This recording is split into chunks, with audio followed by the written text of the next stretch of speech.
Wokubiri Ebola ow'e Sudan.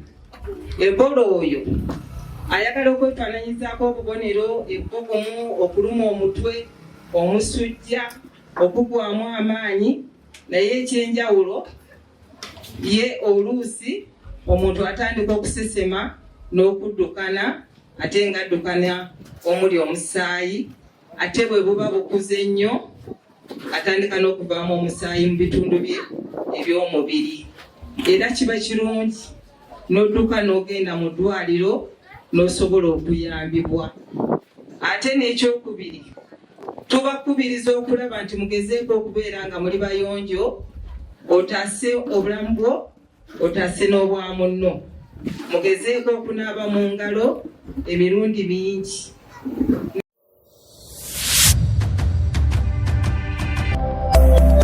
Eno ye Magala TV, okumanya we kutandikira. Abatuuze ku kyalo Kazomuganzirwazza Zone 2 ekisangibwa mu Nabweru Division batuuzizza olukiiko lw'ekyalo nga lugendereddwamu okwogera ku nsonga z'ebyokwerinda wamu n'ebyobulamu mu kitundu kino. Okwerekereza byemwerekereza emikolo ne mugireka byonna buli omu kyabaddeko ne musalawo mujje mutuuse ebirowoozo byammwe n'okuwuliriza ku biki ebigenda mu maaso mu kitundu kyammwe. Olukiiko luno okubaawo kiddiridde abatuuze ku kyalo Kazo okuba nga basula ku tebuuke olw'obumenyi bw'amateeka obususse mu kitundu kino, era wano abatuuze baweereddwa omukisa okuwa endowooza zaabwe mu lutuula luno.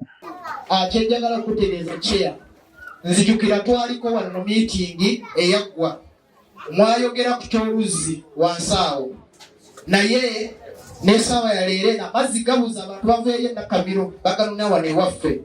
Oluzzi luli neebaza era Futusonja boogambye nga bakulemberwa Beeka.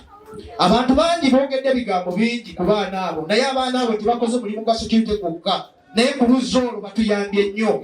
Obamanda si weewaawo ennusu 1000 mwabekkiriranya lubadde lubeekwesa emabega w'emyango. Abalala listen abalala ne mwetuta ne kasasiro n'obulira mu kasasiro ne baga nti oyo kasasiro ng'ate gwe weekwesa. Kati olwaleero nze saaniriza kya nnusu 1000, njagala ssente sikkiriziganya na 3,000, njagala ssente ezinaasoboka. Nekira sebo ssentebe njagala oyawule wagambye amaka.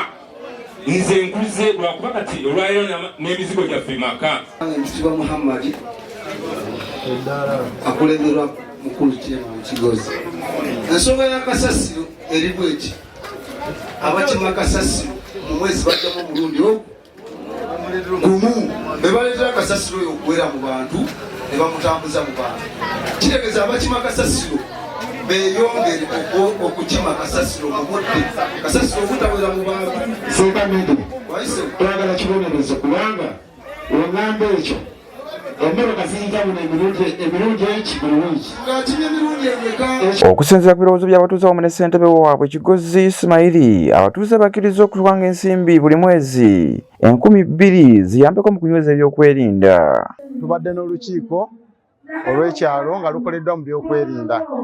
Ekyamazima ne baddewo abantu nga bayitirivu nga bwe mubalabye mu bungi, ne basalawo ne bayisa buli muntu buli mwezi aleetenga 2,200 ssente ezo ziyambeko ku security y'omu kitundu okusobola okulaba nga tutangira obubbi okusembera mu kitundu kyaffe.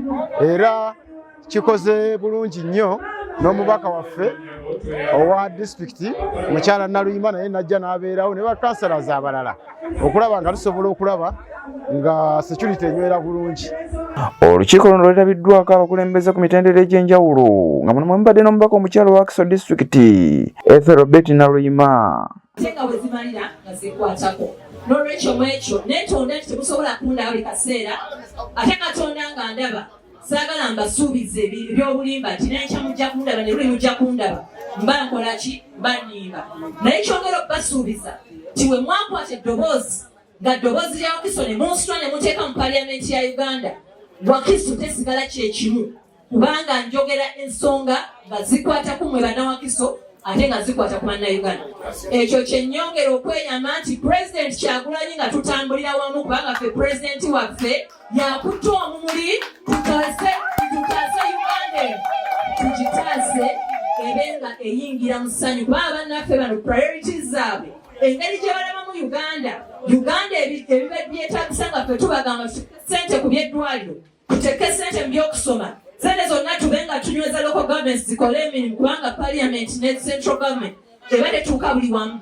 Ono ng'asinziira wano asabye minisitule y'ensimbi okukkiriza ewa obuyinza local gavumenti zonna zisobole okwekoleranga ku bizibu byazo.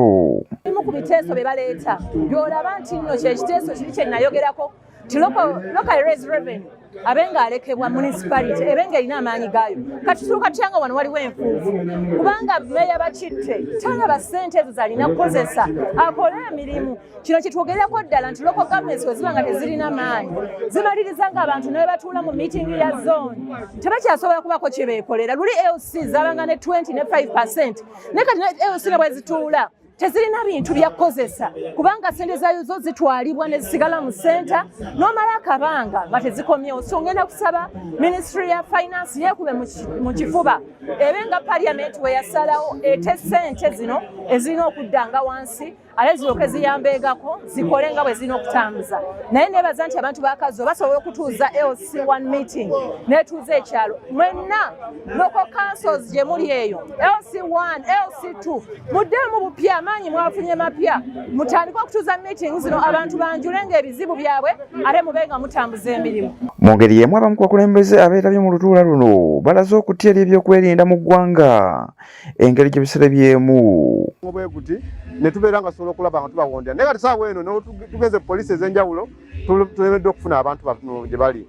Naye olwekyo tusaba nti Uganda Police eveeyo ne statement tutegere nti abantu bano bavunaanibwa misango ki tulebe nga ati tusobola okubaako n'okutandikira. Naye kati saawa eno tetumanyi bali ku poliisi ki kati nga bano abaasooka okuwambibwa abasatu amazima tunonyegeza kunoonya tubabuliddwa. N'olwekyo nga tugenda mu kalulu kano tetumanyi nti oba naffe kennyini tetukwatibwe kubanga okukeera ku makya onoolaba nga drone zigize zikuwambi nga bazze bakututte naye ng'ate emisango kubanga senga omwogezi wa poliisi yandibadde ng'avaayo n'agamba tulina abantu betunoonya bakola emisango bwe giti naye kati tutambulira ku bunkenke. Nnyumba zaffe twazidduka mudda ate abamu tetwagana kutiisa famire zaffe batulabulabe nga tetukyalabika. Ng'abakulembeze tukoze kyonna kye tusobola okulwana ku ekyo nga tutereeza abavubuka n'okuba kumakuma wabula obwennyamivu bwaffe we buli ye insecurity ate ereeteddwawo state ekiwamba abantu ekisusse mu Nansana. So ffe tulina abantu 6 abaakabula mu Nansana be tutamanyi be tutasobola mmanya poliisi gye bali be tutamanyiiko mayitire era nga ne wano ekazo we tuli wennyini waliwo Kyemba Sharifu yabuzibwawo agenda kuliika enamba nga teri amanyi gy'ali. Tuvumirira ebikolo by'okuwamba bannayuganda ne bakwatibwa mu ngeri etali y'amateeka kubanga bwe tuba twogera ku security okuviira ddala ku butebenkevu bw'abantu. Stephen Sekamati, Magala TV, agatalinda. Bannange ekintu ekyo muli tekikola eri abasiba pampa za wiiki mwenda n'azeeta ku mulyango gw'omuntu nze sirinda kibonerezo nja kukuba ewange my house